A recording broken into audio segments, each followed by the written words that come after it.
সই কর। এই সময় কেন এসব বলতেছো? এই বাড়িতে আপনাদের পরিবারের একজন ইন্তেকাল করেছে আর আপনারা সম্পত্তি ভাগাভাগি করছেন। তুই কে যে আমাদের পারিবারিক আলোচনার মধ্যে ঢুকে গিয়েছিস? খালিদ, রিদিতা ম্যামের পার্সোনাল বডিগার্ড। মারা যাবার আগে এনায়েত সাহেব আমাকে অ্যাপয়েন্ট করে গেছেন আপনার সেফটির জন্য। পরবর্তী 3 সপ্তাহ রিদিতা ম্যামের সামনে কে যাবে, কি খাবে, কে কথা বলবে কিংবা কোথায় সাইন করবে সবকিছুই হবে আমার পারমিশনে। এটা কি মামার বাড়ির আবদার? বললেই মানতে হবে। হু আর ইউ? আমি কারোর থেকে পারমিশন চাইনি কিংবা কাউকে রিকোয়েস্ট করিনি। আমি আলটিমেটাম দিয়েছি, এখন কেউ পরিবারের বাইরে হোক কিংবা ভেতরে, রিদিতা ম্যামের সেফটির ব্যাপারে আমি কারোর ইন্টারাপশন এলাও করব। লাশ সামনে রেখে দুনিয়াবি হিসাব নিকাশ শোনার জন্য চরম অসম্মানের। আপনারা সবাই দ্রুত জানাজা ও দাফনের ব্যবস্থা করুন।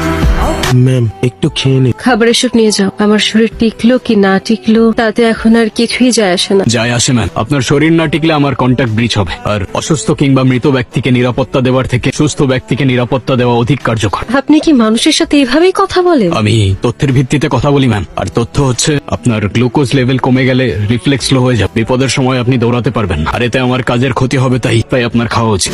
তুমি যেভাবে ভাবছো ওইভাবে কিচ্ছু হবে না। এই মেয়ে সাইন করবে না। ওসিয়তনামায় সাইন নেওয়ার সময় তুমি ওকে দেখেছো? তারপর যখন বডিগার্ড না কি আসলো ওকে দেখেছো? একদম চুপ ছিল, যেন সব ফোন দিয়ে আগের থেকে এটে রেখেছে। কালকে যদি মা তুমি আমাকে না থামাতে, আমি এর শেষ দেখে ছাড়তাম। মানে যা করার আপোষে করতে হবে, জোর জবস্তি করে কিছু করা যাবে না। যদি পাড়া প্রতিবেশী আর আত্মীয় স্বজন সন্দেহ করে না, বিরাট একটা ঝামেলা হয়ে যাবে। স্যার, ওদিকে সব ঠিক আছে তো? জি স্যার। শোনো, ও কিন্তু আমার খুব ঘনিষ্ঠ বন্ধুর মেয়ে। তুমি থাকতে ওর যেন কোনো অসুবিধা না হয়। আপনি নিশ্চিন্তে থাকুন, আমার নজর এড়িয়ে কোনো বিপদ ওনার অব্দি পৌঁছাবে না।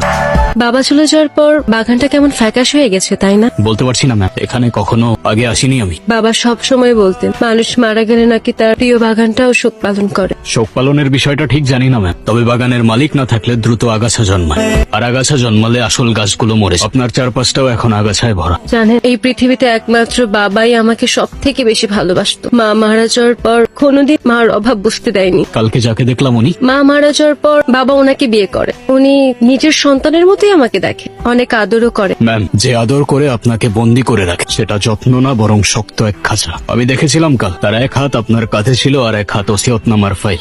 আপনি কি সত্যি বিশ্বাস করেন যে মা আপনাকে ভালোবাসে? সে আপনার বাবার লাশের সামনে সম্পত্তির হিসাব কষতে পারে? তোকে দেখে আমার কলিজাটা ফেটে যাচ্ছে রে মা। তোকে একাই ঘরে থাকতে দেখে আমার বুকটার মধ্যে খা খা করছে। চল মা আমার ঘরে চল। তাছাড়া তোর সাথে আমার জরুরি কিছু কথাও আছে। জরুরি কথাগুলো দয়া করে এখানেই শেষ করুন। দেয়াল বদলে গেলে হয়তো আপনার কথাগুলোর অর্থও বদলে যেতে পারে। এটা কি ধরনের বেয়াদবি? আমার মেয়ের সাথে আমি একটু সুখ দুঃখের কথা বলবো, সেখানেও তোমার অনুমতি নিতে হবে? সমস্যা নেই খালিদ। আর মা কি বলতেছো? অনুমতি কেন নিতে হবে? আমার কাজ অনুমতি দেওয়া না ম্যাম, তবে আপনার সুখ দুঃখের কথার জন্য যদি রিদিতা ম্যামের নিরাপত্তার কোনো ইন্টারাপ্ট হয়, সেক্ষেত্রে আপনার কথার মাঝে দেয়াল হয়ে দাঁড়ানোই আমার কাজ। যা বলার আমার সামনেই বলুন। তুমি ভুলে যেও না,